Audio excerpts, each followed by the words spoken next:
김지혜 돌직구쇼에 오신 여러분 반갑습니다. 김지혜입니다. 저는 오늘도 이곳 광화문 청계 광장에 나와 있습니다. N번방 사건의 유력 용의자인 이른바 박사 조수빈이 조금 전 경찰에서 모습을 드러냈습니다. 경찰이 그의 신상을 공개하기로 결정했기 때문인데요. 조수빈은 조금 전 피해 입은 사기자들에게 죄송하다라고 사과를 하며 손석희 사장과 윤장현 전 시장의 이름을 언급해서 관심이 모아지고 있습니다. 조수빈이 왜 이 두 사람의 이름을 조주빈이 왜 이 두 사람의 이름을 언급했던 걸까요? 경찰 관계자에게 저희들이 물어봤습니다. 잠시 후에 그 이야기 상세하게 들어보겠습니다. 저는 비가 오나 눈이 오나 매일 아침 이곳에서 여러분을 기다리겠습니다. 김지혜 돌직구쇼 지금 라이브로 시작합니다. 잠깐만요.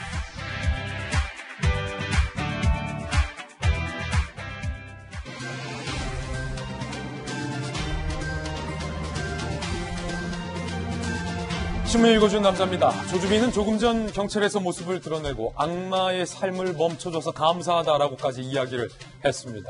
조주빈이 범행을 저질렀고 그 범행에 가담한 공범 중에 현직 공무원도 있는 것으로 드러나서 충격을 주고 있습니다. 잠시 후에 신상이 공개된 조주빈의 얼굴과 조주빈의 목소리, 조주빈의 이야기, 그리고 그에 드러나지 않는 범행 일체 모두를 오늘 돌직구쇼에서 상세하게 해부해 보겠습니다. 오늘 조간신문은 어떤 뉴스 보도하고 있는지 함께 하시죠. 먼저 동아일보입니다. 문재인 대통령이 기업의 흑자 도산을 막겠다라고 밝혔습니다. 100조를 투입하겠다. 코로나발 자금난을 해소하겠다라고 밝혔습니다. 여기서 말하는 흑자 도산이라는 것은 기업의 상황이 계속 좋다가 이번 코로나19 사태를 맞아서 일시적으로 자금의 부족함을 느껴서 하마터면 문을 닫을 수 있는 위기에 처한 기업들을 구하겠다라는 겁니다. 100조원이 투입된다는 겁니다. 사진 한번 보실까요? 소상공인들이 긴급대출을 받기 위해서 줄을 이렇게나 길게 들어섰습니다. 한 소상공인이 뽑은 대기 번호는 499. 이 말은 이렇게나 어려운 자영업자들이 지금 코로나 국면에서 많이 생겨났다는 의미이기도 합니다. 네, 이번에 다음 신문입니다. 중앙일보입니다.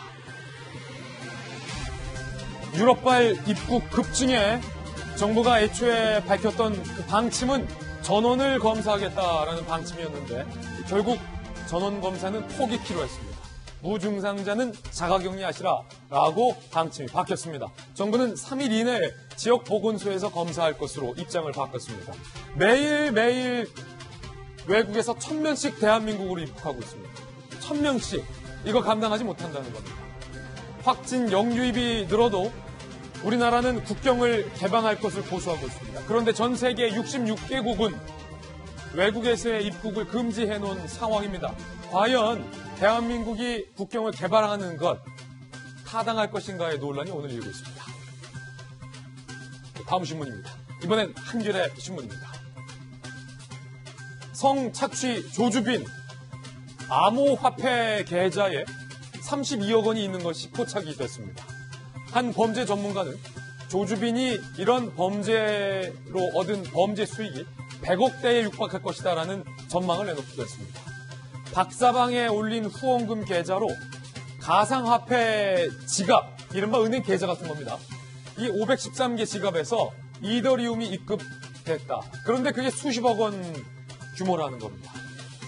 이 가상화폐로 입금된 금액을 인출책을 동원해서 현금으로 환산한 뒤 아파트 소화전에 던져둬라. 이른바 현금 던지기 수법을 통해서 조주빈은 수십억 원대의 현금을 확보한 것으로 경찰은 보고 있습니다. 잠시 후에 상세하게 이야기 다뤄보겠습니다.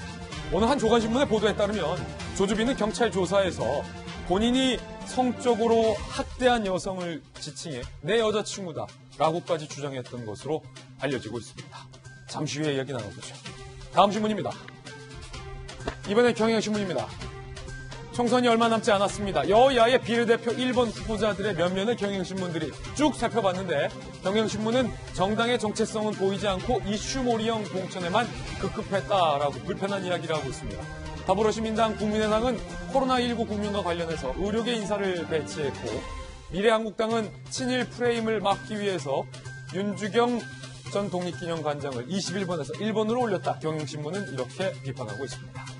정의당의 1번 같은 경우는 대리게임 논란, 열린민주당의 1번은 이른바 친문을 넘어서 친조국이다라는 이야기도 경향신문은 하고 있습니다. 다음 신문입니다. 이번엔 조선일보입니다.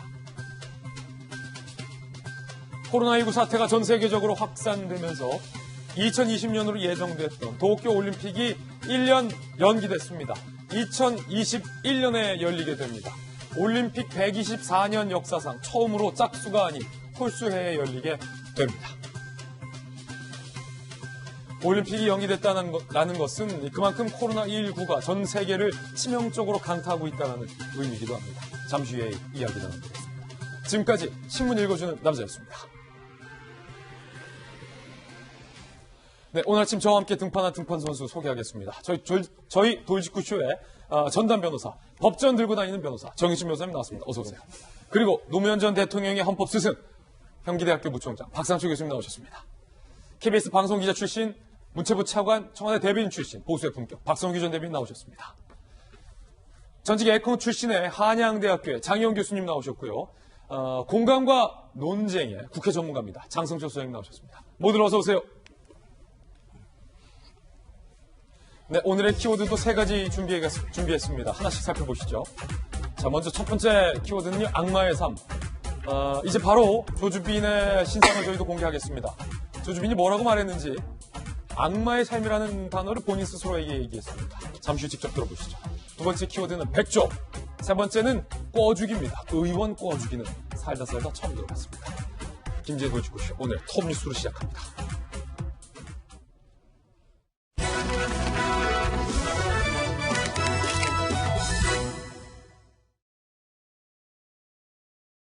네, 톱뉴스 주제부터 공개합니다. 조주빈이 조금 전에 얼굴을 드러냈습니다. 악마의 삶을 멈춰줘서 고맙다고 얘기했습니다. 자, 조주빈의 얼굴, 목소리 직접 한번 들어보시죠.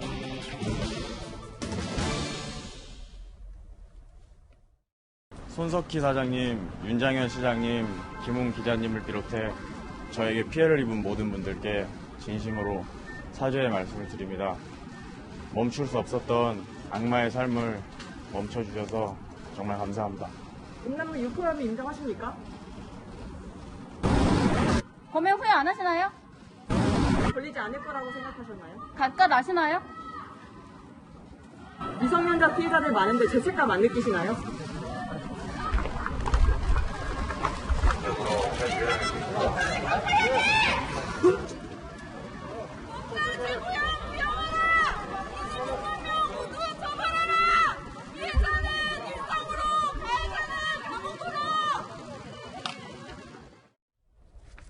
네, 조주빈의 신상을 공개하기로 경찰이 결정하면서 조금 전 8시죠. 종로경찰서에서 나오는 모습이 조주빈의 얼굴이 공개된 채 모습을 드러냈습니다.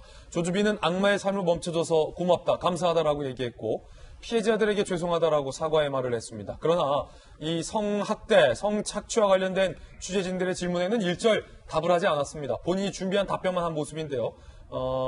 조금 전에 어떤 그 스케치 장면도 좀 다시 한번 보실까요?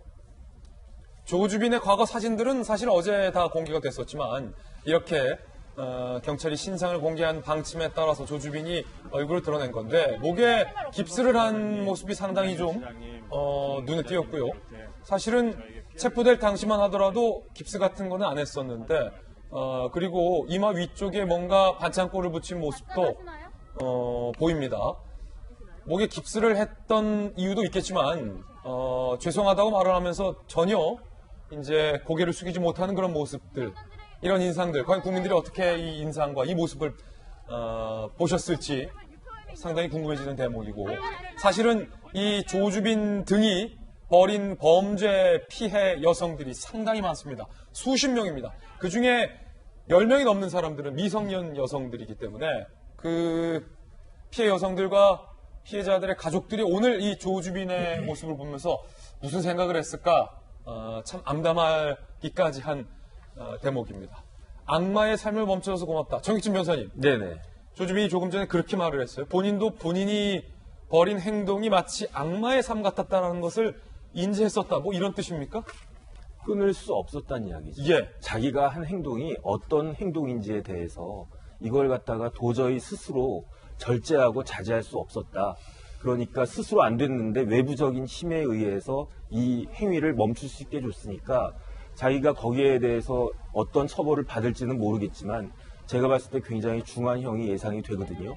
그럼에도 불구하고 그런 행위를 갖다가 하면서 다른 사람에게 피해를 주고 가학행위를 하면서도 본인이 양심이 있지 않겠습니까? 그 양심에 의해서 굉장히 괴로웠다 이런 이야기를 갖다 한 것으로 판단이 됩니다. 사실 어떤 범행 수법이 굉장히 악질적입니다. 이 네네. 조주빈 같은 경우는 어떻게 처벌이 좀 가능하겠습니까? 일단은 그 성 문제 관련해 가지고 법이 크게 세 가지가 있다고 보시면 돼요. 일반적으로 형법, 그 다음에 두 번째로 성범죄 특별법이 있고요. 네. 그 다음에 이제 미성년자를 대상으로 하는 범죄에 대해서는 굉장히 가중처벌이 됩니다.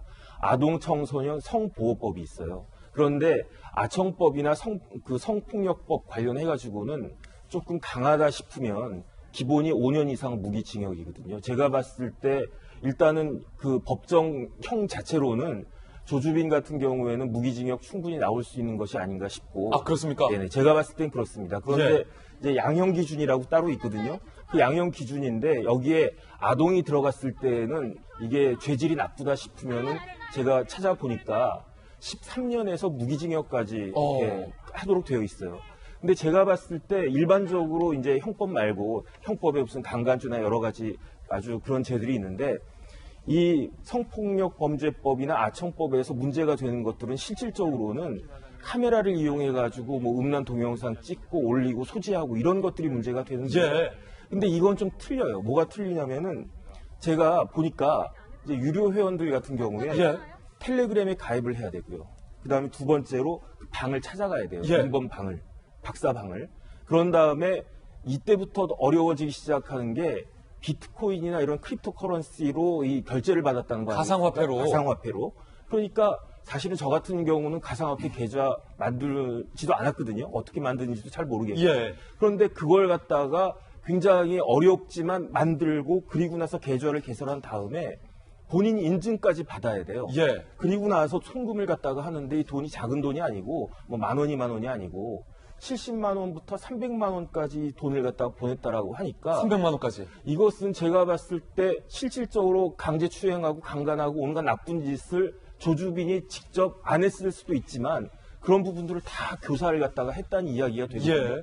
교사 보면 실제로 행위를 한 사람하고 똑같이 처벌받을 수 있는데 그렇군요. 그런데 제가 이제 지금 궁금한 거는 이 맛보기 방에만 10,000명이 넘고 유료 회원이 뭐 3만 명부터 30만 명까지 이야기가 딱 나오는데 이 사람들이 단순히 성폭력법에 나와 있는 그런 음란 동영상을 갖다가 소지한 정도에 끝난 것이냐.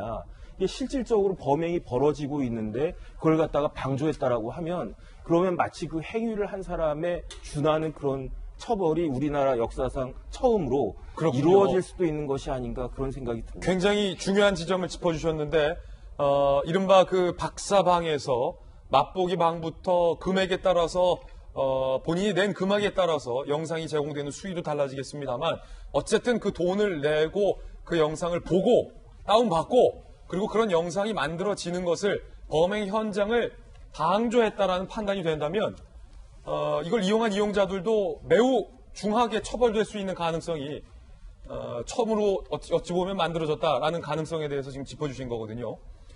저희가 오늘 이 조주빈과 관련된 범행 일체 그리고 어떻게 돈을 받아들였는지 범죄 수익은 얼마인지 그의 심리는 무엇인지 그리고 피해자들은 도대체 얼마나 되는지 등등에 대해서 상세하게 하나하나씩 좀 파헤쳐 볼 텐데 조금 전에 이 조주빈의 목소리와 조주빈의 얼굴을 보셨습니다만 박성기 대변인 네. 예전에 사건 프로그램도 오랫동안 진행을 예, 하셨잖아요. 예. 악마의 삶을 멈춰서 고맙다라는 그의 말 속에서 무언가 글쎄요 저만 느꼈을지는 모르겠습니다만 이상한 자기연민 같은 그런 모습도 좀 보였던 것 같은데 혹시 느끼셨습니까? 그런 모습, 자기 연민. 그래요. 저는 사실은 그런 모습보다는 저 얘기가 정말 진심이었으면 좋겠다는 그냥 작은 희망을 좀 가져보는 그런 정도에서 봤는데 왜냐하면은 저 얼굴을 보니까 전혀 그런 뭐 이런 나쁜 것들을 상상하던 그런 얼굴과는 많이 동떨어져 있잖아요. 아직도 애 보이는 20대 맞아요. 모습. 26세. 예. 무슨 생각을 했을까요? 어쩌다 왔을까요? 여기까지. 또 놀라운 것은 제가 경찰의 발표를 보니까 이번에 열 몇 명이 구속된 거잖아요. 그중에 대부분이 10대 후반에서 20대 초반이었다는 거예요. 다른 방이지만 운영했던 사람들 보니까 조주빈과 거의 같은 수준의 저 정도의 연령대 사람들이 주축이었다는 것이죠. 그렇군요. 저들이 돈만 목적으로 해서 다른 사람들의 인격, 특히 아동 청소년들의 인격까지 전혀 생각하지 않는 끔찍한 범죄를 저질렀는데 제가 엊그제 그 말씀 드렸었습니다. 저럼에도 불구하고 현행법으로서는 처벌하는 한계가 좀 어려운 부분이 좀 있다. 왜냐하면은 과거의 법이 면대면 오프라인으로 이루어진 성범죄에 초점이 맞춰졌던 법이기 때문에 디지털화되어 있는 성범죄가 디지털화되어 있는 지금 시대에 맞지 않는 측면이 있다는데 국회에서 이 문제를 빨리빨리 풀어줘야 한다는 큰 숙제를 던졌는데 모두에게 던지는 숙제가 하나 있는 것 같아요. 이건 꼭 좀 말씀을 좀 드리고 싶어요. 많이 얼굴 보고 좀 놀랄 텐데 여러분 혹시 악의 평범성이라는 얘기 들어보셨을 거예요. 한나 아렌트라고 하는 유태인계 미국의 정치 철학자가 한 얘기예요. 뭐냐면은 2차 대전 때 유태인 수백만 명을 가스실에 보내서 죽게 했던 그 실무 총책임자였어요. 이 사람이 그때 총책임자였던 그 한나 아렌트는 착자고야. 그 총책임자 루돌프 아이히만이라는 사람이 있었죠. 재판을 1년 동안 예루살렘에 끌고 와서 재판을 했어요. 그 재판 과정을 쭉 지켜보면서 깜짝 놀란 거예요. 모든 사람들이. 전 세계 방송이 됐습니다. 중계가. 그런 끔찍한 일을 저지른 사람의 표정이 저렇게 너무 평범하고 평화로울 수 있을까? 또 반론을 하는 데는 지성적인 모습도 보이고 그래서 이 한나 아렌트가 내놓은 게 악의 평범성이에요. 뭐냐면은 누구든지 악한 사람 악마로 변할 수 있다. 단 하나의 조건을 찾아냅니다. 이 사람이 뭐냐면은 생각하지 않고 살아갈 경우에 아이히만이 얘기했던 건 명령받은 대로 했을 뿐이다 그랬거든요. 명령받은 대로 했을 뿐이라고 하는 것이 익스큐즈가 되지 않는다는 거죠. 생각 없이 그 명령을 자기 위치에서 했다고 하더라도 결과적으로 악마가 됐다는 건데 오늘 저는 조주빈의 모습에서 악마의 모습을 봅니다. 조금 이제 좀 저희가 시간이 없기 때문에 좀 간결하게 말씀을 좀 부탁드리겠습니다. 조주빈이 한 보도에 따르면 본인의 범죄 피해 여성을 일컬어서 여자친구라고 주장까지 했었던 사실도 드러났습니다. 함께 보시죠. 이 보도가 맞다면 사실이라면 조주빈은 경찰에 구속돼서 조사받는 그 순간까지도 본인의 범죄 사실에 대한 뉘우침이 없었다라는 얘기가 되는 겁니다. 가해자 신원공개 사이트 주홍글씨의 운영자, 피해 여성들 중 극단적 선택을 시도한 여성들이 많았다. 조주빈의 협박을 시달리다가 실제로 결국 극단적 선택을 했다는 말도 들었다라고 얘기를 했고요. 조주빈, 채팅방에서 극단적 선택을 시도한 피해 여성 사례를 자랑 삼아서 떠벌리면서 또 다른 여성들을 협박했다라고도 증언이 지금 나와 있습니다. 그게 자기 자랑이었다는 거예요. 극단적 선택을 시도했다라는 의미. 조주빈은 경찰 조사에서 20대 여성 A씨가 내 여자친구다라고 주장을 했는데요. A씨는 조주빈 일당의 성적 학대당한 피해자입니다. 피해자를 본인의 여자친구라고 주장하던 저 모습 과연 어떻게 봐야 될지 겁박에 의해 강제로 여자친구처럼 지냈을 가능성도 경찰은 현재 염두에 두고 있는 상황입니다. 그러니까 얼마나 장혁 교수님 해당 피해 여성들은 끔찍했을까요? 특히 이 A씨 같은 경우는 조주빈이 얼마나 겁박을 했고 조주빈은 끝까지 내 여자친구다라고 주장을 했다라는 거잖아요. 10대 때부터 성범죄에 관한 상담을 포털 사이트에서 했다고 하죠. 아무래도 성범죄에 관한 정치 바삭했던 것 같고 되게 왜 우리도 뭐 다른 일반적인 성범죄를 다룰 때 이게 뭐 성추행이냐 강간이냐 할 때 여자친구였다. 우리는 합의화에 된 관계였다라는 피해자들의 주장, 그러니까 가해자들의 주장 많이 들었습니다. 아마 그런 부분에서 언급하지 않았을까 하는 생각도 들고 지금 제가 좀 끔찍했던 거는 피해 여성에게 또 다른 협박 수단으로 극단적 선택을 한 여성도 있어. 이건 뭐 사실인지 아닌지는 이런 조주빈의 말이지만 그 말은 그 피해 여성에게 하는 이런 메시지예요.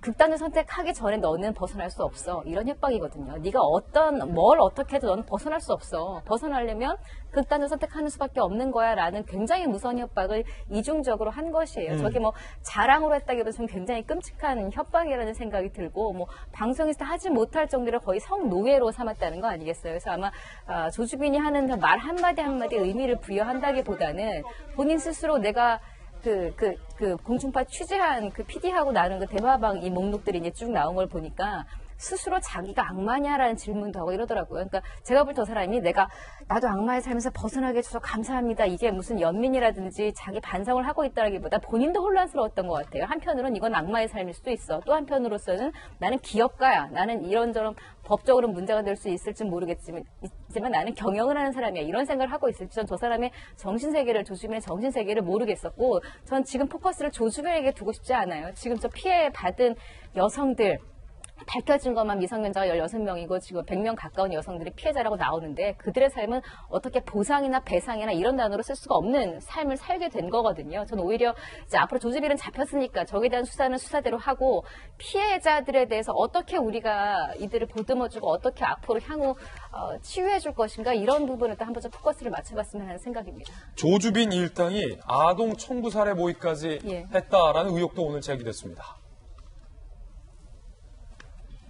박사방의 공범은 뭐 다 알려졌듯이 구청에서 근무하는 사회복무요원 강 씨가 있습니다. 강 씨는 조주빈에게 피해 여성들의 개인정보를 넘긴 혐의고요. 이 사회복무요원 강 씨는 정부 사이트에 접속을 해서 이런 피해 여성들의 정보를 빼내서 조주빈에게 넘겼는데 지난 2017년 30대 여성 A 씨가 상습 협박 혐의로 1년 2개월 복역을 하고 지난해 3월 출소하게 됩니다. 사회복무요원 강 씨는요, 나를 신고한 A 씨를 보복해달라, A 씨와 그 딸을 해칠 생각이 도와달라라고 조주빈에게 범행 공모를 제의합니다. 조주빈은 A의 딸이 다니는 어린이집에 찾아가 딸의 얼굴에 무엇을 붓겠다, 굉장히 치명적인 무엇을 붓겠다라고 이야기를 하며 사회복무요원 강 씨에게 범행의 대가로 현금 400만 원을 요구했다라는 겁니다. 조주빈은 사회복무요원 강 씨로부터 여성 A 씨 주소, 번호, 딸 어린이집 주소 등을 실제로 받았고 하지만 실제 범행은 이루어지지 않았다. 경찰은 조주빈과 강 씨에 대해서 살인 음모 혐의 적용할 것을 염두에 두고 현재 수사 진행 중인데 정혁진 변호사님, 지금 굉장히 구체적인 범행 행위가 드러났어요. 이 네네. 같은 경우는 실제 범행은 이루어지지 않았습니다만 네네. 좀 강하게 처벌할 수 있는 겁니까? 일단은 예비나 음모는 실질적으로 행위에 착수하지 않았기 때문에 원칙적으로 처벌이 되지 않는 게 원칙인데 그럼에도 불구하고 처벌되는 경우가 있어요. 뭐 내란이나 외환같이 아주 큰 범죄나 아니면 살인 같은 경우에는 당연히 예비나 음모가 처벌될 수 있거든요. 이거는 어떤 이런 의도가 네네. 청부 살해를 의뢰하는 의도는 분명합니까? 제가 봤을 때 저 정도면은 살인 음모죄가 그렇게 많은 범죄는 아닌데 가능할 것 같고 그다음 제가 곰곰이 생각을 갖다가 해보니까 조주빈이 갖고 있는 것이 두 가지가 있어요. 예. 첫 번째는 정보를 갖고 있습니다. 그 박사방에 들어온 수많은 사람들의 은밀한 밝혀지면 안 되는 정보를 갖고 있고요. 두 번째는 제가 봤을 때 돈을 갖고 있어요. 왜냐하면 10,000원 곱하기 10,000명이면 1억이거든요. 예. 그런데 지금 뭐 70만 원씩 받았고 10만 명만 해도 수십억, 뭐 100억이 넘는 돈을 가지고 있을 수 있단 말이죠.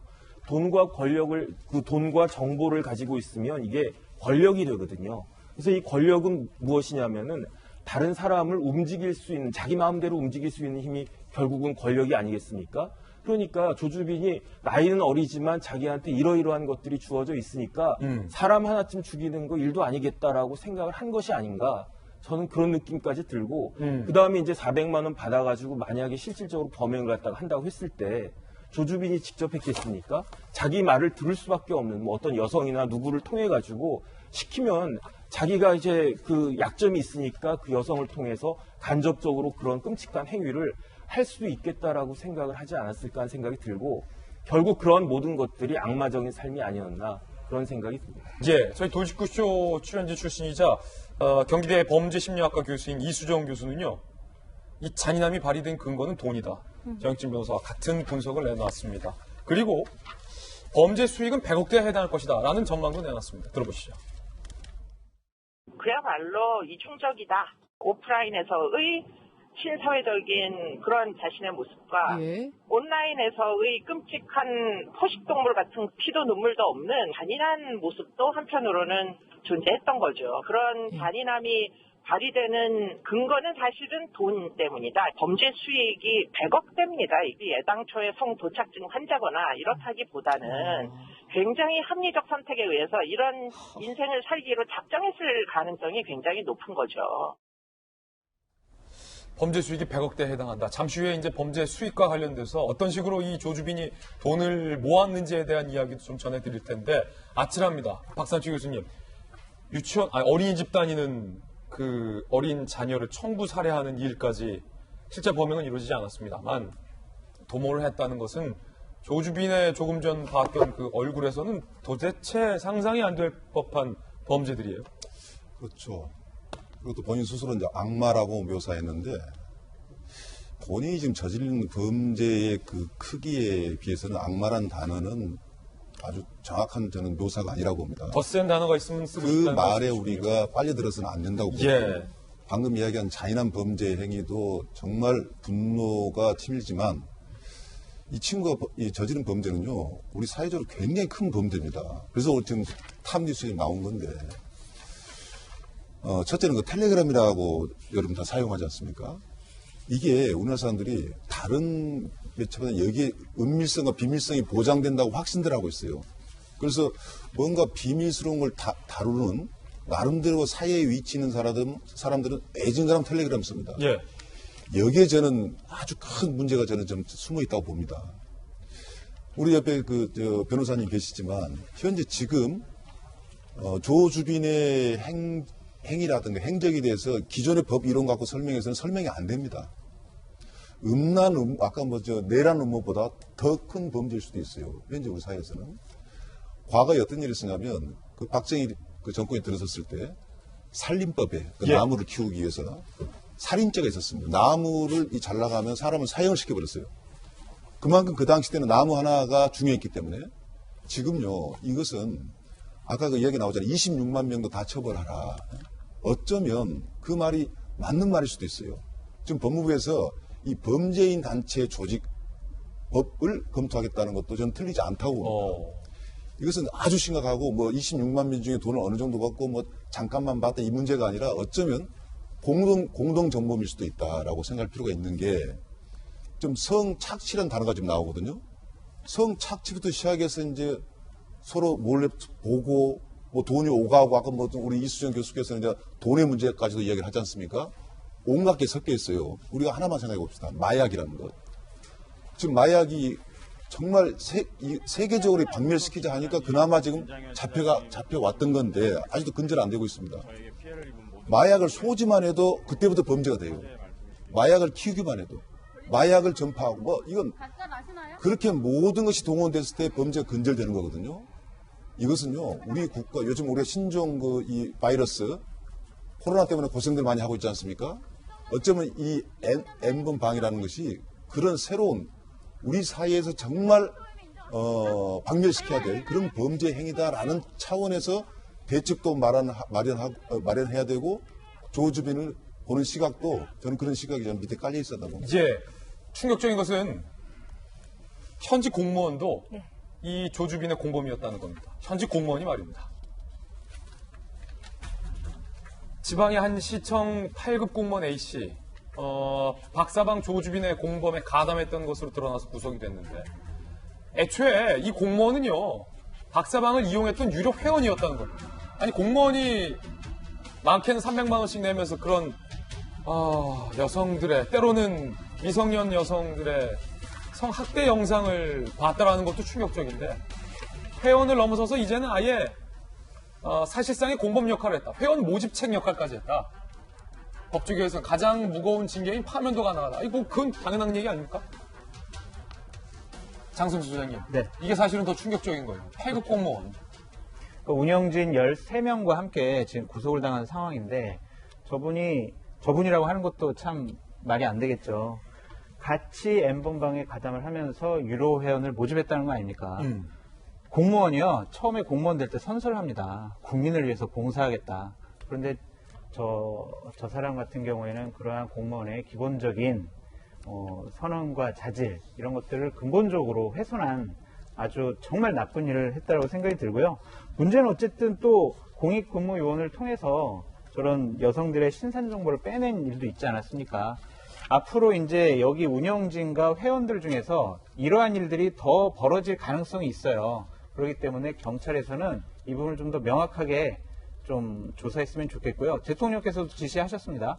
그렇기 때문에 이 부분은 명확하게 좀 확실히 더 밝혀졌으면 좋겠습니다. 민감용 경찰청장은 조주빈뿐 아니라 이 해당 공무원뿐 아니라 이 박사방 가담자 전원에 대해서 철저히 수사할 것이다. 이용자가 중복 추산까지 26만 명에 달할 수 있다는 얘기도 나왔는데 그 사람들도 다 조사할 수 있다라는 얘기로 들립니다. 직접 들어보시죠.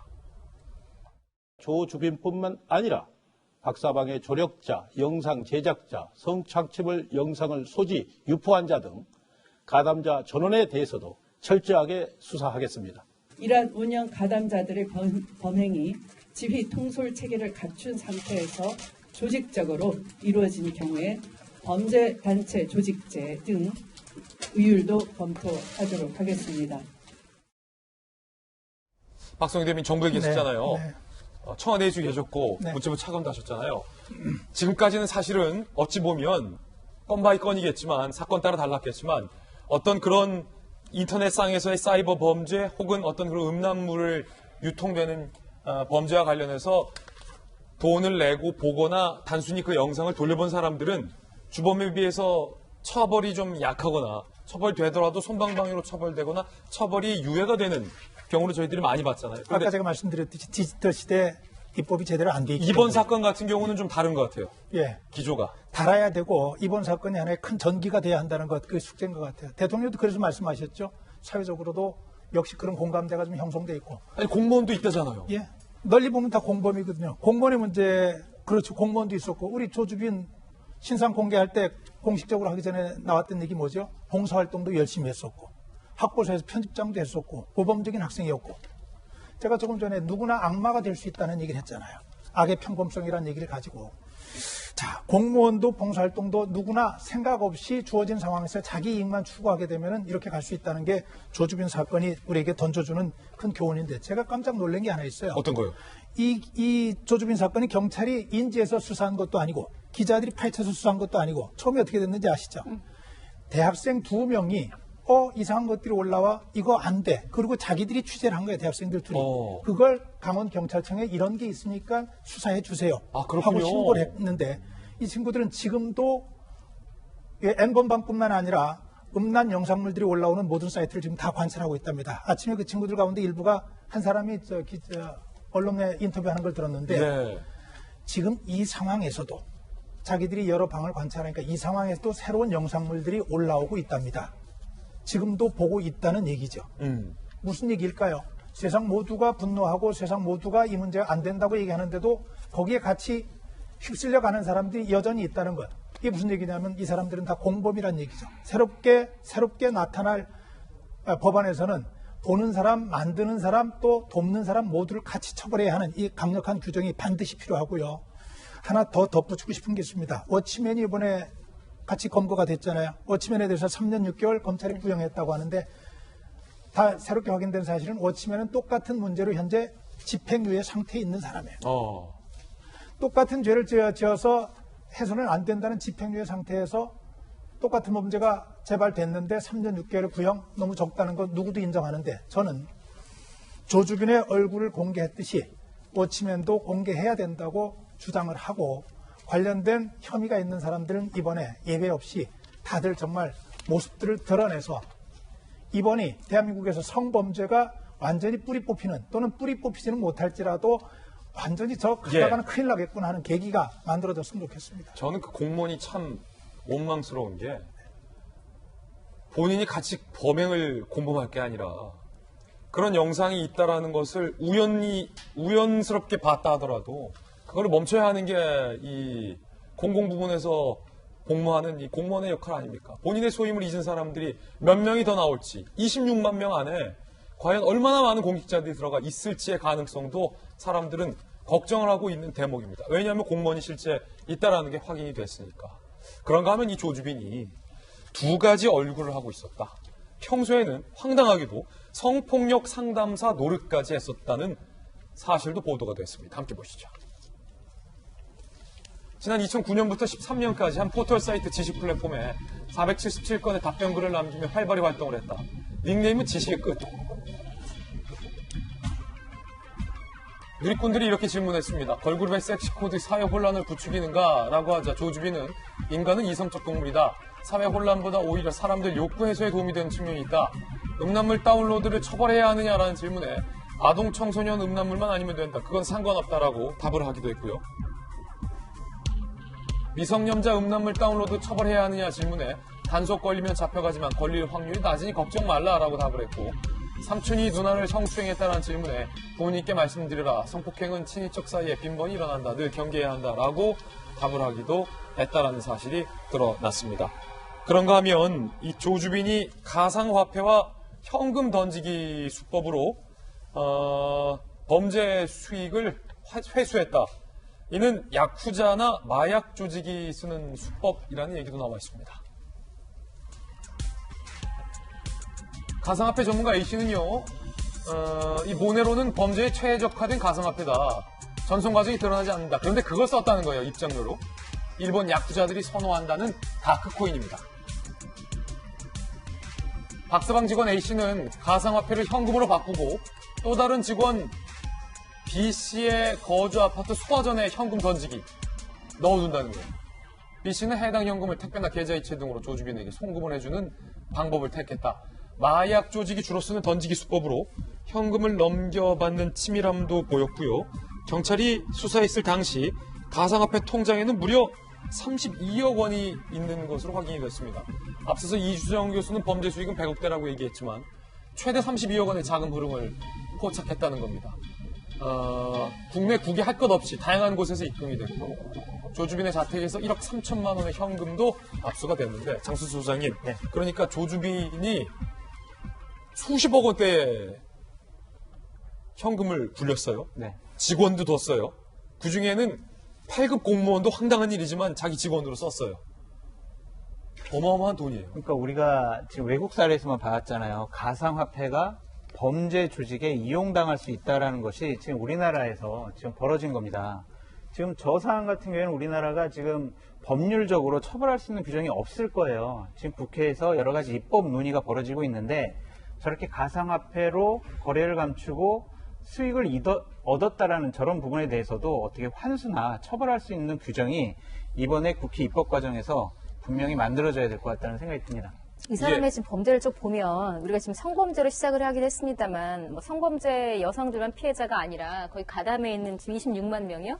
그 남성들 중에 일부에게도 그 남성들 너네 가족들한테 네 정보 알리겠다라고 협박해서 돈 뜯어낸 사건들도 있다고 지금 강원지방경찰청 그 수사하신 분들 인터뷰에 오늘 나온 내용인데, 그런 이야기도 있었죠. 또 한 가지는 개인 방송하는 기자, 유튜브 기자에게 정치인들 정보 USB를 넘길 테니까 돈 내놔라 1,400인가 1,500만 원 뜯어냈다고 해요. 이 얘기를 왜 하냐면 성범죄뿐만 아니라 일어날 수 있는 모든, 협박으로 할 수 있는 모든 범죄를 지금 하나하나 범위를 늘려가고 있는 추세였다는 것 같아요. 조주빈이라는 사람이. 그리고 10대 때부터 지금 성범죄 상담을 본인이 지식의 끝으로 할 정도면 정말 인터넷에 있는 모든 정말 빠삭한, 어쩌면 법조인들도 지금 법전 보고 이야기하지만 여러 가지 연관되어 있는 사건일 수 있거든요. 그래서 이 부분에 대해서 앞서서 갑자기 기자회견에 유명한 언론인 이름도 나오고 시장 이름도 나왔습니다만 어떤 피해일지 모르겠습니다. 너무나 많은 지금 이 사람이 범죄를 저지르고 있기 때문에, 그리고 저는 26만 명으로 끝날 게 아니라 비슷한 방이 굉장히 더 있을 거라는 추정이 있대요. 이 모든 것들을 다 전수조사하는 저는 지금 그런 단계도 필요한 생각이 듭니다. 방금 말씀 주셨지만 손석희 사장과 윤장현 전 시장 등에 대해서 미안하다라고 조주빈이 조금 전에 이야기를 했습니다. 그 부분 들어보고 이게 어찌된 일인지에 대해서도 한번 이야기 나눠보죠. 손석희 사장님, 윤장현 시장님, 김웅 기자님을 비롯해 저에게 피해를 입은 모든 분들께 진심으로 사죄의 말씀을 드립니다. 멈출 수 없었던 악마의 삶을 멈춰주셔서 정말 감사합니다. 음란물 유포함을 인정하십니까? 범행 후회 안 하시나요? 걸리지 않을 거라고 생각하셨나요? 가짜 아시나요? 지금 손석희 사장과 윤장현 전 시장에 대해서 미안하다라고 이야기를 했는데, 경찰 관계자가 기자들에게 이 일 이후에 브리핑을 했습니다. 3명이 한 사건이 아니다. 각각 따로따로인 사건이다. 그리고 이 거론된 3명은 성착취물과 관련된 사안이 아니다. 다시 한번 말씀드리지만 손석희 사장, 윤장현 전 시장 등은 별개의 사건이고 이 성착취물과 관련된 사건은 아니다. 라고 이야기하면서 경찰 관계자는 조주빈은 다양한 이른바 범죄 행위를 했다. 이른바 사기 행각을 벌였다. 라고 이야기를 했거든요. 정혁준 변호사님. 네네. 경찰이 자세하게 밝히지 않았습니다만 네네. 손석희 사장이나 윤장현 전 시장 등도 조주빈에 의해서 성착취가 아닌 다른 사기 범죄 피해자의 가능성에 대해서 경찰이 지금 들여다보고 있다는 얘기인가요? 일단 조주빈이 저 시점에서 저런 이야기를 왜 했는지 저도 되게 뜬금없다 이런 생각이 드는데, 그런데 일단은 그 수사기관에서 경찰에서는 아마 이제 그 손 사장이나 윤 전 시장 이런 분들이 조주빈한테 사기를 당한 것이 아닌가, 사기 범죄의 피해자가 아닌가, 이런 정도로만 이야기를 갖다 하고 있는데, 그렇군요. 많은 국민들이 사실은 굉장히 궁금하지 않을 수 없는 그런 대목이고요. 근데 이거는 그 해당되는 분들의 명예와 아주 관련이 있기 때문에 그럼요. 정확하게 이 부분에 대해서는 밝혀져야 되는 것이 아닌가, 네. 그런 생각이 듭니다. 이게 사기 피해자인지 조차도 아직은 뭐 명확히 네네. 드러나지 않은 거기 때문에 단정할 수 없고, 경찰이 다만 그 가능성을 보고 현재 들여다보고 있다, 접촉하고 있다라는 상황에서만 말씀을 현 단계에서는 드릴 수 있을 것 같습니다. 네, 이번엔 저희가 준비한 두 번째 이슈를 소개하겠습니다. 바로 이겁니다. 코로나19와 관련돼서 전 세계가 지금 크게 당황하고 있습니다. 트럼프 대통령은 급하게 대한민국에 SOS 요청을 하기도 한 상황이 있고요. 그리고 도쿄 올림픽은 1년이 연기가 된 상황입니다. 가장 큰 이슈는 유럽에서 대한민국으로 입국하는 이른바 영유입 확진 사례도 계속해서 늘고 있다는 겁니다. 먼저 트럼프의 SOS 요청부터 한번 살펴보시죠. 의료 장비가 지원 가능하냐라고 트럼프 대통령이 문재인 대통령에게 긴급히 요청을 했고, 국내의 여유분을 최대 지원하겠다라고 답을 했다. FDA 승인 절차가 필요할 수도 있다라고 하자 승인되도록 즉각 조치할 것이다라고 답을 했기도 했습니다. 그런가 하면 2020년에 열릴 도쿄 올림픽이 2021년으로 1년 연기가 됐습니다. 現下の状況を踏まえ、アスリート、世界のアスリートの皆さんが最高のコンディションでプレーでき、そして観客の皆さんにとって安全で安心な大会とするために、おおむね1年程度延期することを軸として検討していただけないかという提案をいたしました。バッハ会長から 100% 同意するという、答えをいただきました。そして、遅くとも2021年の夏までに東京オリンピック・パラリンピックを開催するということで、合意をいたしました。 아베가 도쿄올림픽을 1년 연기할 수밖에 없었던 이유에는 미국과 유럽 등의 코로나19 확진 사례가 늘어나고 있기 때문입니다. 우리 대한민국 수도권이 유럽과 미국발 이딴 확진자가 나왔습니다. 어제 국내 확진자는 9,000명을 넘어섰고, 수도권에서 해외 입국 뒤 감염된 사례가 또 나왔습니다. 서울 도봉구에 거주하는 20대는 영국에서 귀국했는데 확진 판정을 받았고요. 동작구의 20대는 미국에서 귀국했는데 확진 판정 받았습니다. 해외발 확진자의 2차 감염, 경기 수원 50대 부부, 20대 여성이 확진됐는데 17일 프랑스에서 귀국한 뒤 그제 확진 판정을 받은 20대 환자의 가족입니다. 그러니까 외국에서, 유럽에서 귀국하고 본인이 확진됐고 본인 주변으로도 전염을 시킨 사례가 지금 나오고 있는 겁니다. 요양시설 집단 감염도 계속되고 있고요. 목포에 붕어빵을 판매하는 부부도 확진을 받았는데 감염 경로가 오리무죽인 상황인지라 상당히 좀 경계를 해야 할 상황이라고 말씀드릴 수 있는데, 고려대 약학대학교의 김정기 교수님 모셨습니다. 이제 최대 이슈는 유럽에서 들어오는 유럽발 입국자, 미국에서 들어오는 미국발 입국자. 지금 세계 66개국은 해외 입국 금지를 한 상황이에요. 대한민국은 외국의 문호를 개방한 상황이고, 계속해서 확진자들이 늘 것이다라는 전문가들의 전망도 나오고 있는데 어떻게 보십니까?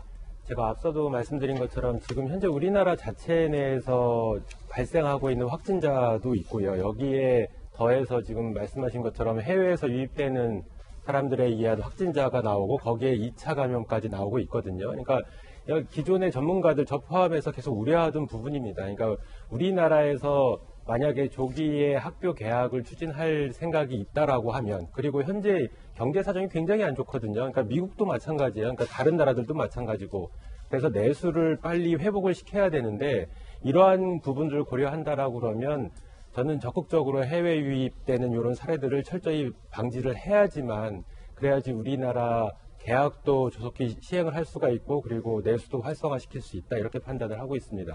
언제든지 이러한 문제들이 계속 발생을 하면 제2의 신천지와 같은 사태가 다시 발생할 가능성 충분히 있습니다. 김 교수님, 지금 유럽이나 미국의 확진자가 굉장히 많아지잖아요. 그러니까 유럽에서는 내가 조금 불안해도 이게 우리나라처럼 즉각 선별진료소 가서 검사받고 이러는데도 좀 시간이 많이 걸린다고 해서 이른바 한국을 탈출지로, 한국을 도피처로 여길 것이다라는 전문가들의 우려도 오늘 여러 조간신문에서 보도되고 있거든요. 그 가능성도 있습니까? 우리나라는 일단 다 들어올 수 있고 비용 지원도 해주잖아요.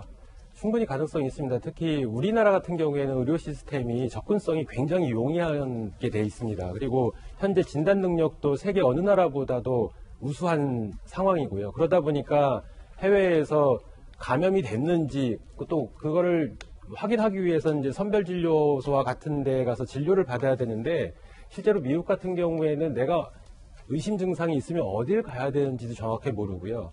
주치의한테 전화를 하면 뭐 이러이러한 사항 물어보고선 그냥 자택에 계시라 이렇게 얘기를 한다는 거예요. 그러니까 실제로 검사를 받을 수도 없는 상황이 발생을 하다 보니까 외국에서 우리나라로 들어오는 게 빨리 검사도 받고 있고 중증으로 예후가 안 좋을 때는 치료도 받을 수 있고 이런 조건들이 다 무료로 진행이 되다 보니까 충분히 말씀하신 그런 사항이 발생을 하고 있습니다. 앞으로 그렇다면 이른바 유럽발, 미국발 입국자 중에 코로나19가 확진돼서 지역 2차 감염까지 되는 사례가 더 많아질 것으로 예상하십니까?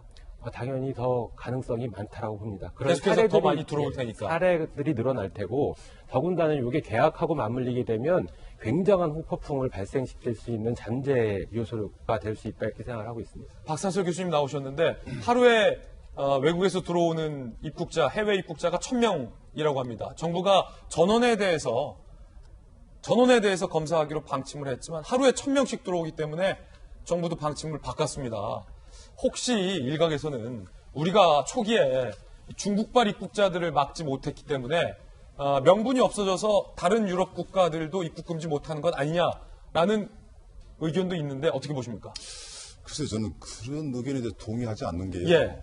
중국발 초기에 막지 못해서 그랬다라는 이야기를 지금까지도 저는 할 필요가 있나. 저는 오히려 그 이야기는 그만했으면 좋겠어요.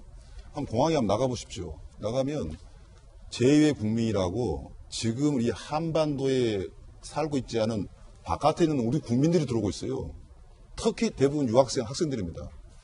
우리하고 일본만 몇 나라가 지금 학기 중이죠. 지금 계약을 안 하고 있을 뿐이지 않습니까? 지금 나머지 나라는 이제 여름방학이 다가와요. 5월달 되면 여름방학이 들어갑니다. 지금 학기 중에 아예 미국에서 학교에서는 아예 인터넷 수업인가 하여튼 여러 가지 방법을 해가지고 기숙사 있는 사람들마저도 그냥 쫓겨났어요. 예. 미국 자기들을 위해서. 만약에 그네들이 우리 재국민들이 아파보긴 하십시오. 아까 우리 김 교수님 말씀 잘하셨어요. 갈 병원도 없습니다. 돈도 비싸지만 우리같이 응급시설이 잘 안 돼 있잖아요. 뻔히 알면서 자꾸 그 공항에 들어온 사람들을 갖다 우리가 열어놨기 때문에 국내에 확진자를 못 막고 있다? 이런 방식의 이야기는요. 제가 볼 때 좀 안해하다 봅니다. 좀 더 이런 식으로 파고 들어간다면 어쩌면 오히려 빨리 들어오라고 해야죠. 와서 온 사람 들어올 때 입국 절차를 아까 그 말 동의해요.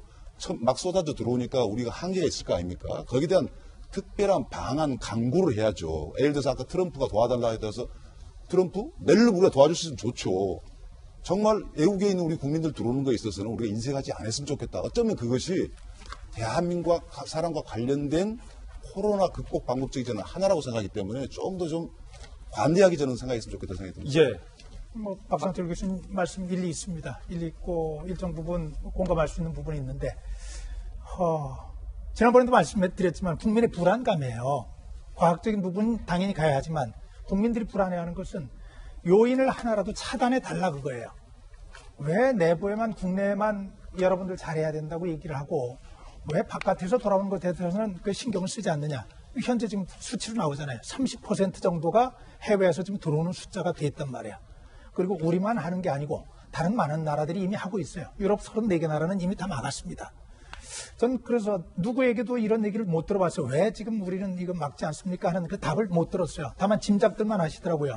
우리가 세계적으로 굉장히 모범국가로 지금 칭찬받고 있는데 한국이 민주적으로 대응을 잘하고 있다고 칭찬받고 있는데 이런 모습까지도 더 포함되면 더 나이스하지 않은가, 더 멋지지 않은가, 그런 어떤 칭찬을 너무 의식하는 것 아닌가 하는 그런 얘기들이 있던데 그건 좀 아니기를 바랍니다. 한 가지 우리가 잘하고 있다는 분위기 속에서 묻혀 들어간 게 하나 있었어요.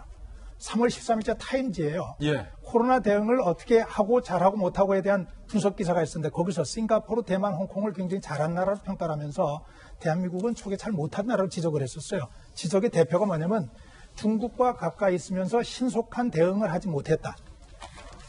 역시 싱가포르, 홍콩, 대만은 중국과 가까이 있는 관계로 신속한 대응을 했다. 거기서 신속한 대응의 핵심이 뭐였냐면은 국경을 통제하고 입국을 제한하지 않았다는 내용이었거든요. 참고할 필요가 있을 것 같습니다. 예.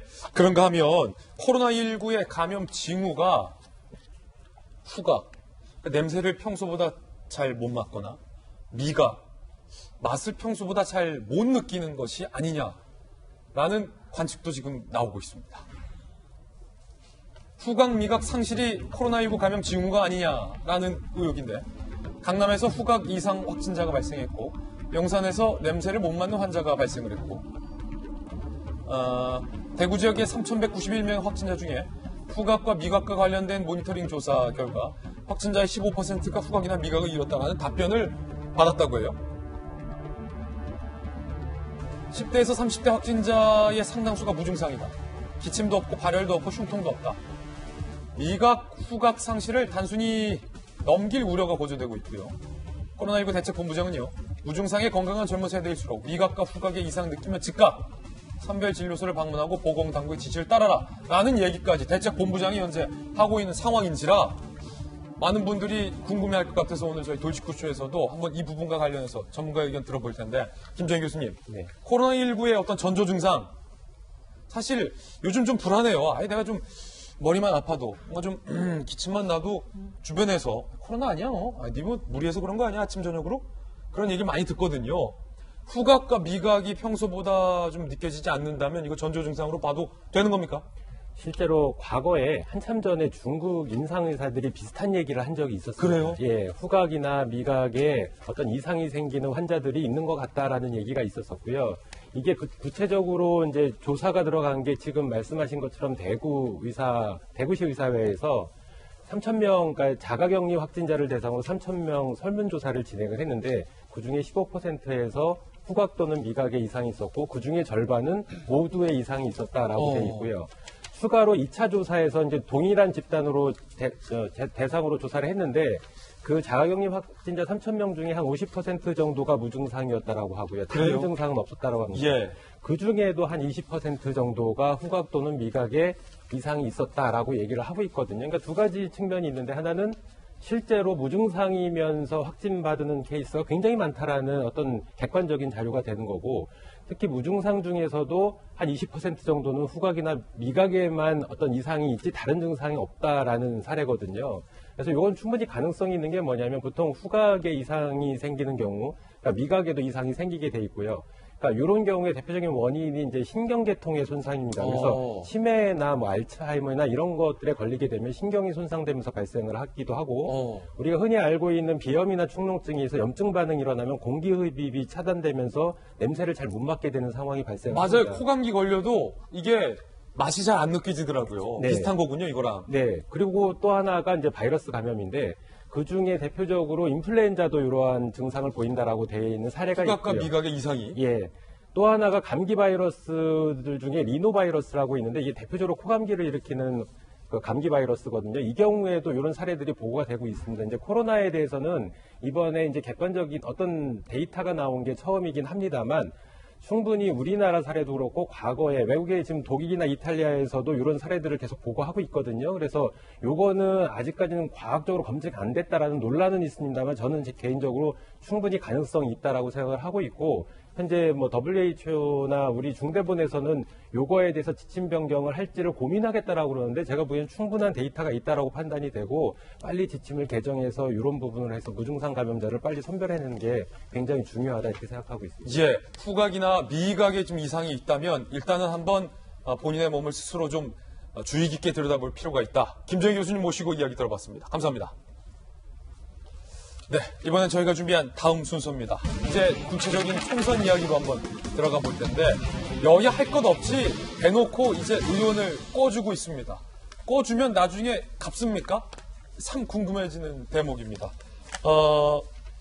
민주당은 최소 10명을 파견하겠다라는 관측까지 지금 나오고 있습니다. 함께 보시죠.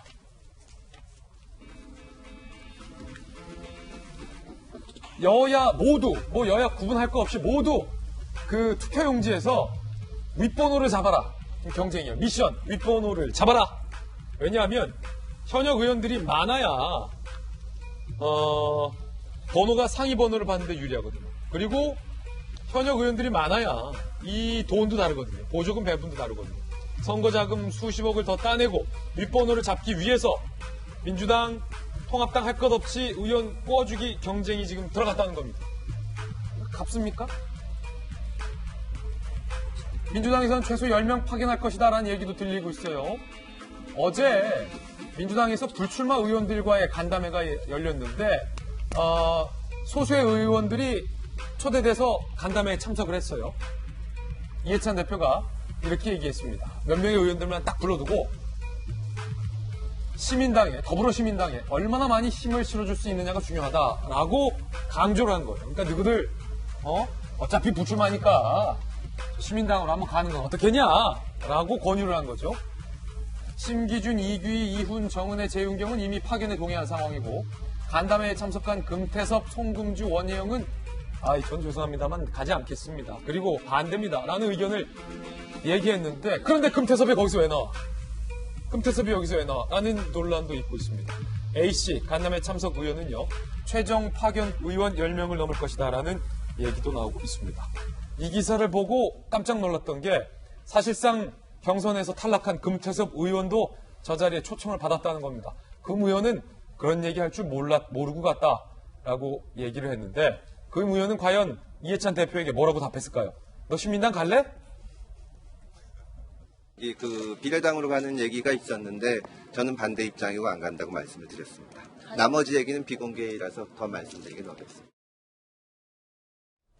국회 전문가인 장성주 소장님 나오셨는데 여야 할 것 없어요. 모두 비례 꿔주기 경쟁이고 통합당 얘기는 잠시 후에 또 할 건데 일단은 금태섭 의원한테까지 저런 제안이 갔다는 게 좀 놀라운 게 금태섭 의원은 사실은 저 위성정당을 민주당이 만드는 것에 대해서도 반대했던 인물이잖아요.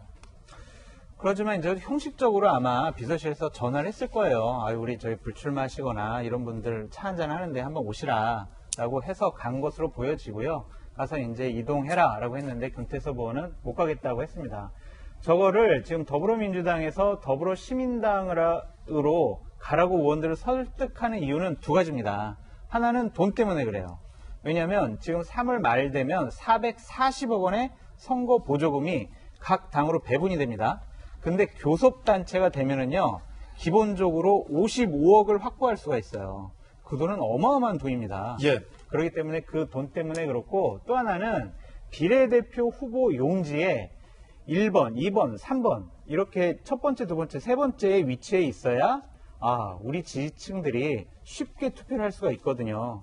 그렇기 때문에 이 두 가지 때문에 지금 의원 꺼주기, 의원 보내는 거 설득하는 일들이 계속 벌어지고 있습니다. 오늘 여러 조간신문의 장윤 교수님, 시민당 가라 설득하는 자리에 금태섭은 왜 불렀지? 라는 제목의 기사들도 나오고 있는데 조간신문들이 금태섭은 왜 불렀지라고 의문을 제기하는 이유가 있죠? 그렇죠. 금태섭 의원 같은 경우 대표적으로 이번 총선에서 특정 어떤 지지자들에게 밑보였다라는 인상이 굉장히 강했고 그런 의혹이, 조국 청문회에서도 또 조국 전 장관에게 쓴소리 많이 한 것 때문에 그렇죠. 의혹이 많았죠. 물론 경선으로 떨어지긴 했습니다만 그런 대표적인 상징적인 다시 말하면 당의 얘기에 이견을 낼 수 있는 다른 이야기를 소신을 밝힐 수 있는 사람이라는 상징적인 인물이기 때문에 여기서 시민당 가라고 했을 때 그러겠습니다라고 하지 않을 인물이라는 걸 누구라도 예측할 수 있잖아요. 그럼에도 불구하고 현역 의원들, 불출마하는 현역 의원들을 다 불렀다 이제 이런 의미가 될 것 같고 제가 포인트를 잡고 싶은 건 금태섭 의원이 아니라 어쩌면 이렇게 낯뜨거운 꼼수들을 그러니까 여야 할 것 없이요. 제가 어제도 거대 양당을 다 한꺼번에 싸잡아서 비판을 했는데 현행 선거법상 이게 저는 왜 계속 이게 괜찮은지도 사실은 이해가 가지가 않을 뿐더러 처음에 지금의 선거법 만들었을 때 취지에 완전히 어긋나는 행동들을 하고 있는 것에 대해서 왜 이렇게 아무렇지도 않게 그러니까 결과적으로 이거잖아요. 우리 국민들이 느끼는 건 이거잖아요. 법대로 하면 괜찮아? 별 이상한 말도 안 되는 행동을 다 해도 법적으로 문제 없으면 돼? 이거 우리가 몇 달 동안 계속 했던 얘기랑 비슷한 맥락이고 이것도 어떤 꼼수를 쓰건 간에 결과만 좋으면 돼? 나중에 의원 다 돌아오고 우리가 일당만 되면 돼? 너무 우리가 살아왔던 시대의 국민들이 이야기하고 있는 정의와 공평과 평등과 그 이번 정권 바뀌면서 외쳤던 많은 국민들에게 지금 뭐 하는 짓인지 좀 모르겠어요. 결과만 좋으면 돼? 과정은 어때도 상관이 없어요? 정치인들 좀 생각해 봐 주셨으면 좋겠습니다. 너무 회의감이 느껴져요. 10명 최소 파견한다. 민주당의 방침인데 그러자 한국당과 통합당에선 우리는 20명인데 함께 보시죠. 우리는 20명인데 꿔주기 경쟁. 미래한국당 불출마 선언한 4선 김종원 의원의 합류로 현역 의원 총 10명은 이미 확보했어요. 그리고 앞으로 통합당으로부터 10명의 추가 파견을 받아서 20명이 넘는 교섭단체 지위 확보를 목표로 두고 있습니다. 그렇다면은 이 미래한국당, 위성정당이 상당히 보조금도 커지고 그리고 투표용지에서도 앞순위, 상순위를 받을 가능성이 상당히 커진 거죠. 그런데 미래통합당의 현역 의원 상당수가 지금 거부하고 있어서 과연 20명이 될지가 미지수라는 겁니다. 김종석, 문진국 등의 의원들은 합류를 검토하고 있고 홍일표, 정종섭, 송희경, 최연애 의원들은 거절을 했다라는 상황도 현재 전해지고 있는 상황입니다. 지금 정혁진 변호사님 다시 나갔다가 다시 들어왔는데 오늘 뭐 바쁘세요? 들어왔다 나갔다. 제가 몸이 좀 무거워서 쉽지 않습니다. 네네. 아니 이거 양당이 네네. 위성정당 만들어서 네. 현역 의원 꿔주는 거 이거 법상, 선거법상, 정당법상 이거 뭐 괜찮은 겁니까? 불법은 아닙니까 혹시? 법의 취지에는 명확히 반하는 거죠. 선거라고 하는 것이 무엇이겠습니까? 우리나라를 운영하는 사람을 뽑는 게 선거 아니겠습니까? 그렇기 때문에 선거 부정과 관련해서는 공직선거법에서 엄격하게 처벌 규정이 굉장히 많아요. 이렇게 형법 말고 처벌 규정이 많은 법이 공직선거법 말고 그렇게 많지 않거든요. 네. 옛날 우리나라 50년대, 60년대 뭐 막걸리 사주고 고무신 주고 해가지고 표를 갖다가 샀는데 이게 왜 그러냐면은 사실은 국민의 의사를 왜곡하는 것을 방지하기 위해서 그렇게 해서 이런 거 안 된다 더 이상 처벌하겠다는 건데 이제는 사실은 뭐 쌀 주고 고무신 주고 이런다고 해가지고 사람들이 움직이지가 않아요. 국민의 의사를 더 왜곡하는 가장 대표적인 게 제가 봤을 때는 이렇게 위성정당을 만드는 것이 아닌가 일단 그런 생각이 들고요. 그런데 이제 아직 이 법을 갖다가 정확하게 봤을 때 법적 문제가 아닌 게 아니거든요. 제 생각에는. 그래요? 법적 문제가 아닌 게 아닌데 법이 흠결되어 있기 때문에 이런 행위들은 공직선거법을 개정해서라도 처벌받게끔 해야 되는 것이 아닌가 하는 게 제 생각입니다. 장 수장님. 이게 정당법 42조에 의하면요. 예. 누구든지 본인의 자유의사에 반해서 승낙 없이 정당을 가입 또는 탈당을 강요당하지 아니한다. 이걸 어기면요. 2년 이하의 징역, 200만 원 이하의 벌금이에요. 그러니까 지금 자의에 의해서 그러니까 제가 권했어요. 당대표가 권해가지고 그래요. 저는 그럼 자의에 의해서 당을 옮기겠습니다. 라고 한 분은 괜찮지만 지금 거부한 의원들이 있잖아요. 저분들이 선관위에 가서 증언을 하면 이 법에 딱 걸리게 돼 있어요. 그렇군요. 그렇기 때문에 지금 저러한 설득 작업도 중요하지만 저분들이 증언하지 않도록 심기 관리하는 것도 중요한 것 같습니다. 아니 장수환님 말씀 주신 김에 아니 지금 보면요 이번에 그 비례 투표용지 길이가 이 투표용지 한 장의 길이만 66cm가 넘는다. 라는 얘기가 나오고 있습니다. 지금 두 개 합친 것보다 이거 훨씬 더 이렇게 길다는 겁니다. 한번 보실까요? 역대 최장 투표용지인데 66cm면은 저거 돌돌 말아서 들고 다녀야 돼요. 일단은 굉장히 길어요. 정당이 50개다. 뭐 가자 무슨 당들 많잖아요. 그리고 뭐 민주당만 하더라도 위성이 2개다. 열린민주당과 더불어시민당, 미래한국당 등등 하면은 굉장히 많아져요. 50개 우후죽순, 20개는 선거법 개정 이후 상당 준비 중인 정당도 27개. 의석수 없는 정당은 가나다 순으로 기재되니까 앞에 가자, 갑시다, 국가, 국민, 가족 뭐 이런 단어를 앞에 넣기도 한다. 장 소장님, 66cm면 투표용지 길이가 역대 최장 맞죠? 그러면은요 수개표해야 돼요. 그래서 지금 기계에 안 들어가 이게? 안 들어가요. 그러니까 대략 24개 이상의 정당이 등록을 하게 되면은 무조건 수개표할 수밖에 없어요. 그러면은 며칠이 걸릴지 모릅니다, 저게. 참고로 2016년에는요, 27개 정당이 있었는데, 그 중에 21개 정당이 비례대표 후보를 냈어요. 그래서 전산으로 개표를 했는데, 지금은 등록 정당이 50개란 말이에요. 저기서 대략 25개만, 후보를 내도, 이건 수개표해야 되는 끔찍한 일이 벌어지게 됩니다. 66cm 투표용지는 저는 한 번도 못 봤던 것 같아요. 네. 우선 좀 웃고 시작합시다. 아니, 화도 안 나죠. 제가 이 정치 전문 대학원, 우리 학교에 대학원장을 6년인가 제가 원장을 했어요. 맞아요. 제가 얼마나 정치 전문가면 대학원장을 6년 학교에 시켰겠습니까?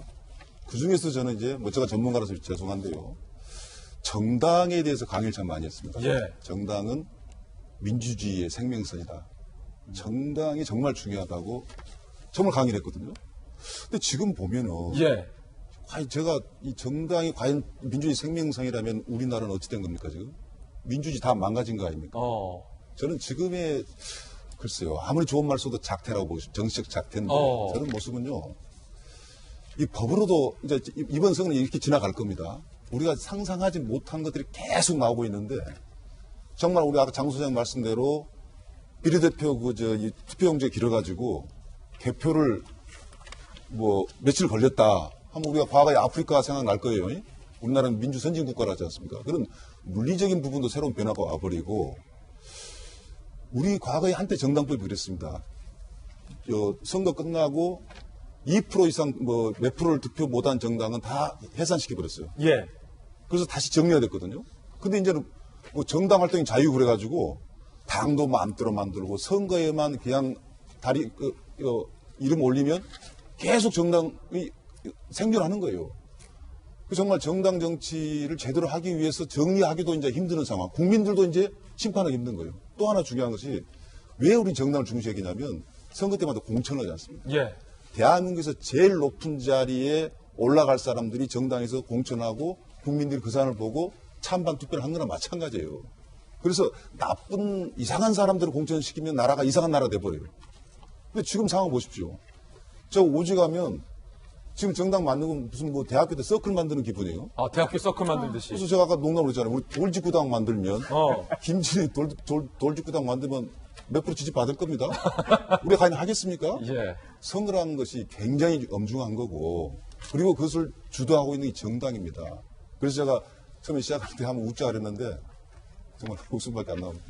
그런가 하면 선관위가 이해찬 대표, 황교안 대표의 이른바 다른 후보의 지원 유세에 대해서 선관위가 다른 판단을 내려서 이게 지금 논란이 되고 있습니다. 쉽게 말해서 이해찬 대표는 되고 황교안 대표는 안 된다는 겁니다. 이게 논란인데 선거법 88조가 지금 논란이에요. 공직선거 후보자나 선거 사무장 등이 다른 정당, 다른 후보자를 위한 선거운동을 할 수 없다라는 규정을 두고서 선관위가 이해찬, 황교안 두 대표에 대해서 다른 판단을 내렸습니다.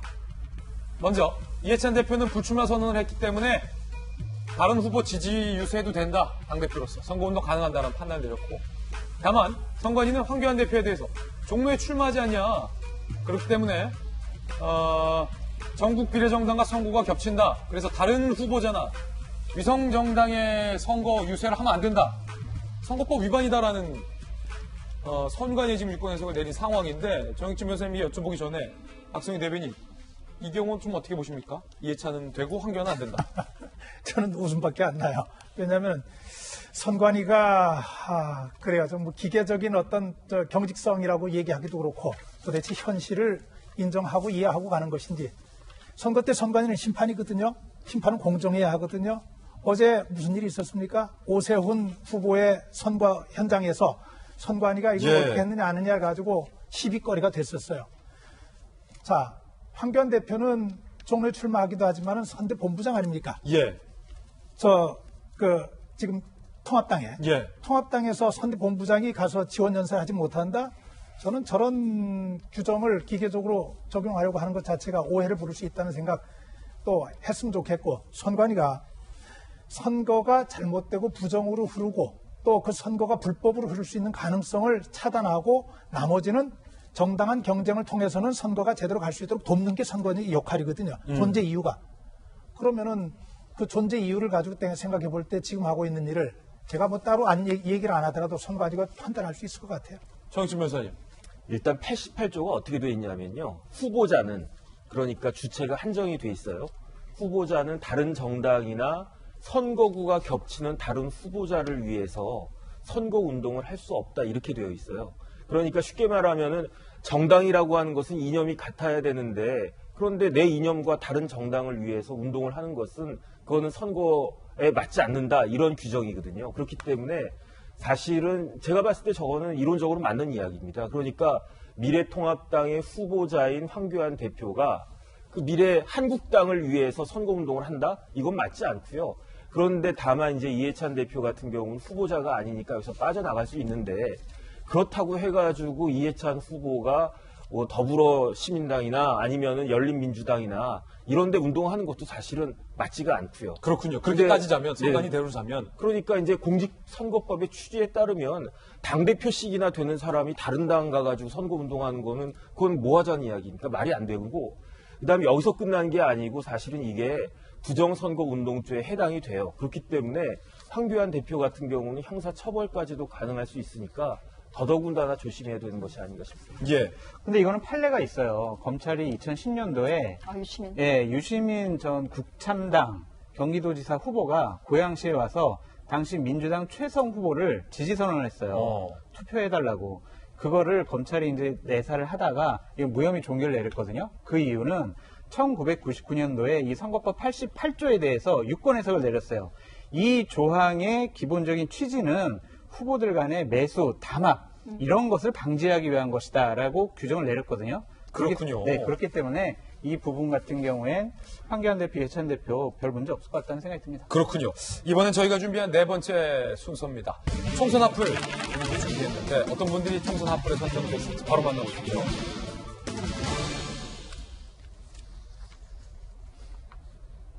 네, 더불어시민당에서 비례 1번을 받은 후보자에 대해서 번개불 공천 논란이 일고 있고요. 그리고 박주선 의원이 컷오프가 돼서 논란이 일고 있고, 녹색당의 신지혜 대표가 탈당을 했다는 소식 들어와 있는데, 일단은 더불어시민당의 1번 공천과 관련된 논란부터 한번 다뤄보시죠.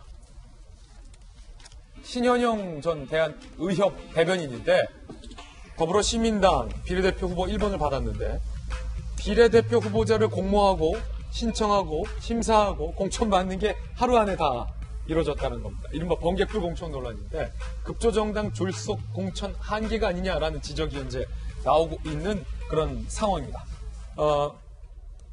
장수수 소장님, 네. 이게 원래 공모를 하고 누가 신청을 하고 심사를 하고 검증을 하고 공천을 주는 게 길게 가자면 뭐 한 주 이상 걸리는 그런 거잖아요. 그렇죠. 대략 한 3일에서 5일 정도의 공모기간을 둡니다. 물론 그 사전에 그 공고를 하겠다라고 예고를 하고요. 그런데 이 상황 같은 경우에는 워낙 이제 비례대표 1번이라는 상징성 때문에 우리가 코로나19 사태와 관련해서 극복을 하겠다라는 그러한 상징성과 의지를 보여주겠다라고 해서 공공의료 분야의 전문가를 찾다가 결국에는 이제 저분에게 먼저 연락한 것으로 보여져요. 그렇기 때문에 이러한 번개불 공천이라는 것에 대해서 상당히 비판 많이 받을 수밖에 없고요. 기본적으로 저런 부분이 벌어지면은 검증이라는 것에 상당히 문제가 생깁니다. 지금 뭐 20번까지 많은 분들을 갑작스럽게 공천을 했잖아요. 지금 더불어시민당에서 어느 분이 어떠한 불미스러운 일이 예전에 그런 일을 했다라는 것에 대해서 이제 계속 추가 보도가 나오고 밝혀질 거예요. 그런 부분에 대해서 민주당 같은 경우에는 어떻게 대처를 할지 상당히 의아스러운데, 그 열린민주당 같은 경우에는요, 주진영 이제 6번 받으신 저 하나증권 사장 같은 경우에 3번항이에요. 본인의 음주운전, 아들의 국적, 그다음에 딸의 인턴 이렇게 3관왕인데 손혜원 최고위원은 이런 식으로 얘기를 했어요. 아, 음주운전은 2008년 했던 거니까 너무 오래됐으니까 괜찮고 예. 아들의 뭐 그런 국적 이탈은 그거는 아들 문제니까 괜찮아 이런 식으로 넘어갔거든요. 과연 이런 것들이 국민의 어떤 상식적인 눈높이에 맞을지 국민들께서 4월 15일 날 평가를 해주셔야 될 것 같습니다. 아니 물론 장윤 교수님 신현영 그 의협 대변인 본인은 물론 이제 훌륭하신 분이니까 더불어시민당에서도 이렇게 공천을 했겠습니다만 그 과정이 너무 하루 만에 이루어졌다라는 것은 신현영 전 대변인 같은 경우에도 사실은 어찌 보면 이 정계 진출에 대해서 생각을 충분하게 못하고 있었던 과정에서 이제 당도 공모해서 공천까지 너무 이게 급작스럽게 이루어지지 않았을까 뭐 그런 부분인 그렇겠죠. 거죠. 과정에 대해서 지적하는 정치 전문가들이 있다면 저는 그 과정을 이렇게 건너뛰면서까지 한 그 공관위의 태도 국민들은 어떻게 보고 있나 저는 이 태도를 좀 보고 싶어요. 이렇게 저렇게 하든 간에 하루 만에 뚝딱 해서도 지금 코로나19가 와 하고 있으니까 의료 분야 한 명 내세우는 국민들이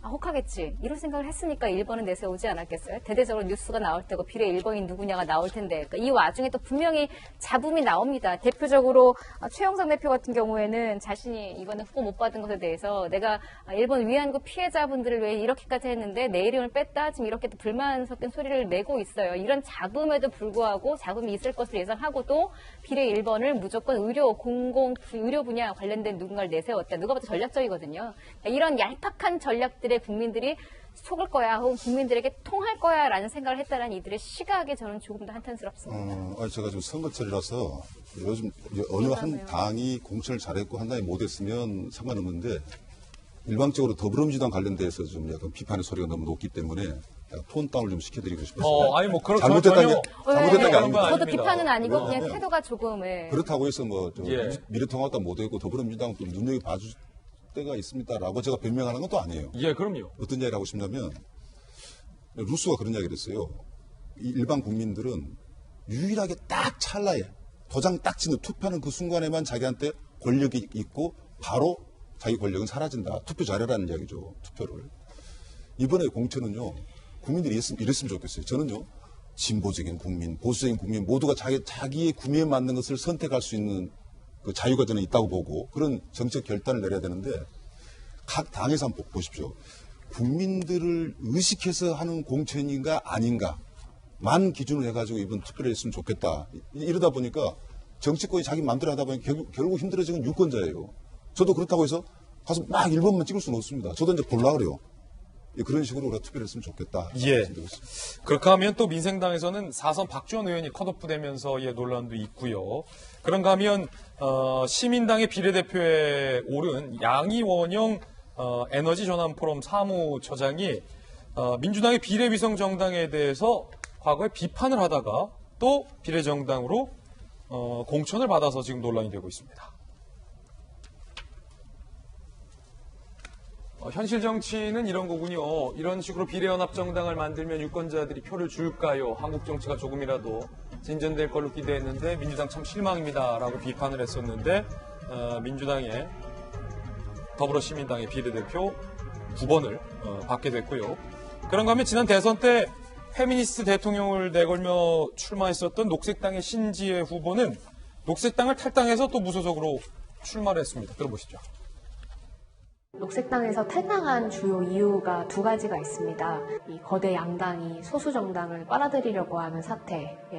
녹색당도 그렇게 크게 멀리 있지 않아서 그것에 큰 유감을 느꼈고요. 다른 두 번째 사건은 제가 녹색당에서 녹색당 당직자에게 성폭력 사건을 당했습니다.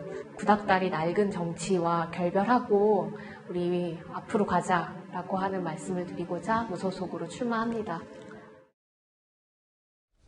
자, 녹색당에서 사실은 페미니스트 대통령 후보로까지 대표로도 있었는데 이번에 당내에서 갑자기 여러 사건이 있었던 것 같아요.